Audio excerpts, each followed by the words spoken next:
To Manitoba now, where a report into the death of Tina Fontaine was released earlier today.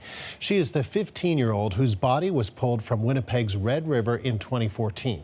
The report says Tina was let down by the very system of services and supports that were supposed to protect her.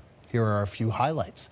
The report says that Tina lived with violence, addiction, and sexual exploitation on the streets of Winnipeg in the weeks before her death. It found that Tina wanted help but was turned away by social service workers who told her there were no beds available in their shelter system. It also says that despite her family's request, Tina didn't get a single counseling session for her addiction issues or help coping with her grief after the murder of her father in 2011. The report says a key turning point in Tina Fontaine's life was the death of her father. She was just 12 years old when he was killed, and the author of the report says her life took a turn for the worse after that. What followed was significant sadness that grew and expanded until it began to manifest in difficulty at school, experimentation with drugs and alcohol, running away, increasing violence, and being sexually exploited by adult men who preyed on her. Throughout her life, Tina needed an array of services from Child and Family Services, education, victim support, law enforcement, health, and mental health systems. At times, particularly in her final months, some of these services were unavailable, not easily accessed, and ill-coordinated, which did not provide the support or interventions she desperately needed. The CBC's Cameron McIntosh was at the news conference in Powerview, Pine Falls, and has more on the report.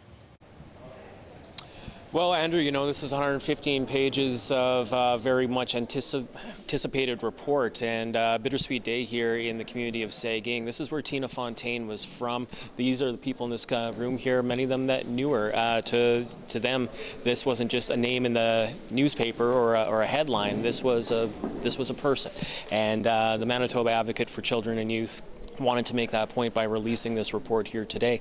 As you say, there are 5 main recommendations in this report and several key findings, and they all really have a lot to do with Tina Fontaine's life before she went missing on the streets of Winnipeg. And they actually really start with her life here. As you mentioned, her father was murdered in 2011, and Tina Fontaine, as a young adolescent, had a hard time dealing with that. There were promises made by Manitoba's victim services for counselling that never materialized. There were issues in Tina Fontaine's life where people around here could see that she was spiraling out of control. She was skipping school, running away from home. There never really was a lot of correspondence between the child welfare agencies that were to be looking over her here as she was living with her maternal great aunt that she called her grandmother, and basically the systems that were to be keeping her in check: child welfare, the education system, the health system. At one point, Tina Fontaine had cut herself and was taken to the hospital here, and nothing really came of that as to why she did it. So what this report is saying, that those were a lot of warning flags, and then when she showed up on the streets of Winnipeg in 2014, that's when this all really came to a head. Again, all of it, according to the children's advocate Daphne Penrose, due largely to the fact that she just wasn't getting the help and the counseling that she needed here. Here's what the advocate had to say. Tina developed acute addictions in her final months of life and used many different drugs and alcohol, but was unable to find the help she needed that would support her through her underlying pain. Victim services also played a role after the death of her father, but that system also never met directly with Tina to ask her what she needed. So reading through this, Andrew, you can see that Tina Fontaine did slip through the cracks here. One of the recommendations being made, and this one will be controversial here in Manitoba, is for a safe, secure place for children that are in this situation, addicted, that sort of thing. Many people said at the time when Tina Fontaine, when this story first broke, that the notion of locking kids up for their own good wasn't one that was really valid in Manitoba. Here, the children's advocate is making a recommendation along those lines, though she's not calling for kids to be jailed or institutionalized. So has anything improved in Manitoba since the death of Tina Fontaine?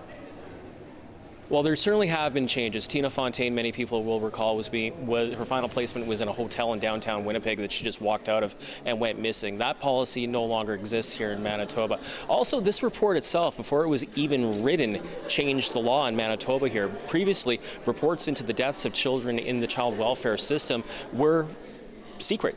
They were released to the minister, and that was it. The Manitoba government made a point of making sure that the Tina Fontaine report and its recommendations would be released publicly. It's now the third report to be released in that fashion.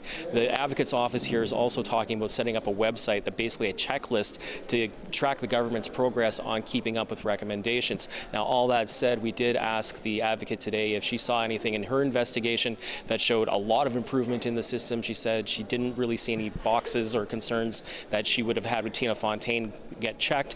I asked her specifically, could another 15-year-old girl in Manitoba fall through the same cracks that Tina Fontaine did? She answered me with one word: yes.